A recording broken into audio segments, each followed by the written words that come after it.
Halo sobat, apa kabar? Moga sehat selalu ya. Kali ini Mimin ingin membuka kembali sejarah awal mula Perang Gerilya dan perjuangan soal Perang Gerilya Jenderal Sudirman dan Pangeran Diponegoro. Sudah siap menyimak? Lanjut.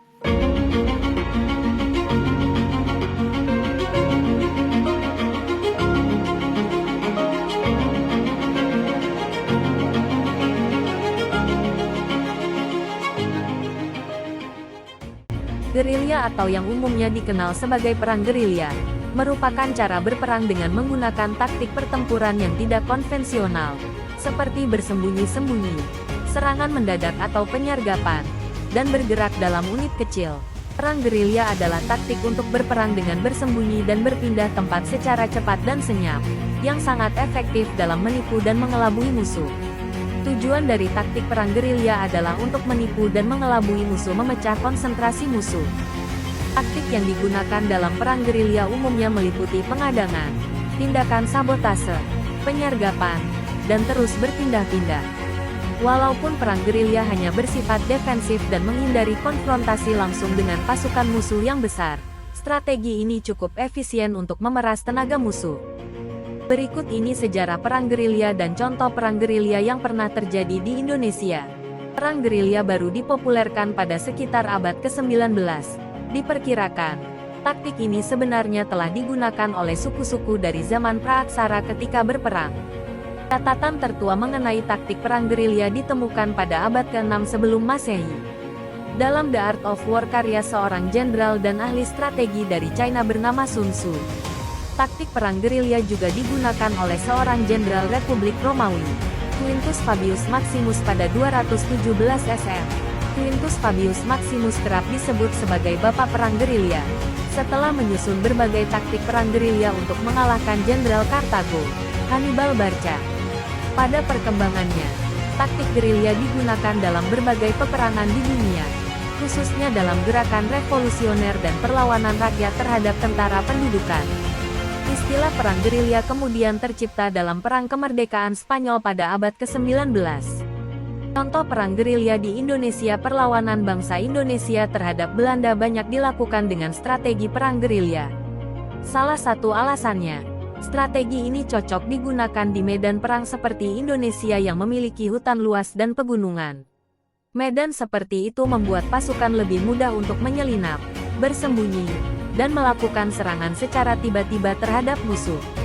Tokoh yang terkenal terlibat dalam perang gerilya antara lain Pangeran Diponegoro dan Jenderal Sudirman.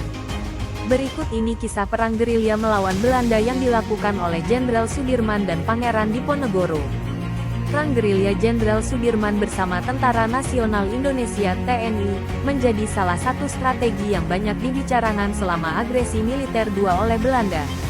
Pada saat agresi militer II berlangsung, yakni antara tanggal 19 Desember tahun 1948 hingga tanggal 5 Januari tahun 1949, Belanda melakukan serangan terhadap Yogyakarta, yang saat itu menjadi ibu kota Indonesia.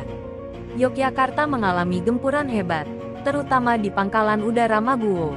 Jatuhnya Yogyakarta ke tangan Belanda pada tanggal 19 Desember juga berakibat pada penangkapan Soekarno dan Muhammad Hatta serta beberapa tokoh penting Indonesia.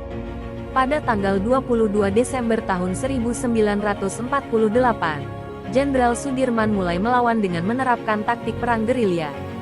Jenderal Sudirman memimpin TNI melakukan gerilya dengan cara berjalan dan berpindah-pindah tempat, hingga menyeberangi sungai, gunung, lembah dan hutan.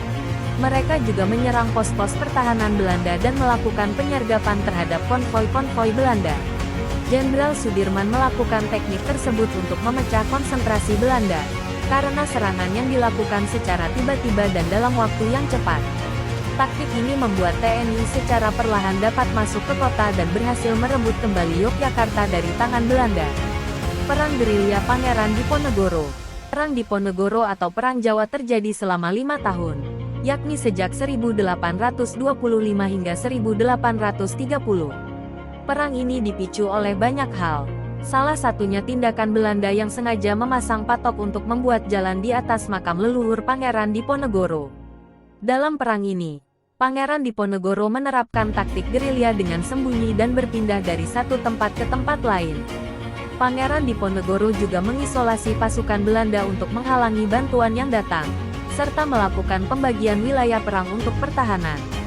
Pangeran Diponegoro memusatkan kekuatannya di Goa Selarong, Yogyakarta.